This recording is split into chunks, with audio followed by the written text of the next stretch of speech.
കണ്ടില്ലേ, ആവശ്യമില്ലാത്ത വിഗ്രഹമൊക്കെ എടുത്ത് വീട്ടിൽ വെച്ചാ ഇങ്ങനെ പലതും സംഭവിക്കും. അതൊക്കെ കഴിഞ്ഞില്ലേ അമ്മേ, കാര്യമാക്കണ്ട. നിനക്ക് അങ്ങനൊക്കെ പറയാം, വയ്യാതായത് ഞങ്ങൾക്കല്ലേ. ഇപ്പൊ ഒന്നും സംഭവിച്ചില്ലല്ലോ ചെറിയമ്മ, പോട്ടെ. അമ്മയുടെ അഭിപ്രായം തന്നെ എനിക്കും. ഈ വിഗ്രഹം ഇനി വീട്ടിൽ വെക്കണ്ട. അതെ, ചിലപ്പോ എന്തെങ്കിലും ദോഷമുള്ളത് കൊണ്ടായിരിക്കും ഇങ്ങനെയൊക്കെ സംഭവിച്ചത്.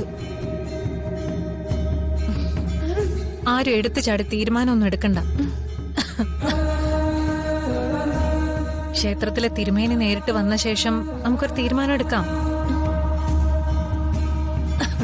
അതുവരെ വിഗ്രഹം ഇവിടെ തന്നെ ഇരിക്കട്ടെ. പൃഥ്വി, നീ ആശയം കൂട്ടി അകത്തേക്ക് പോ. ശരി, എണീക്ക് ചെറിയമ്മേ.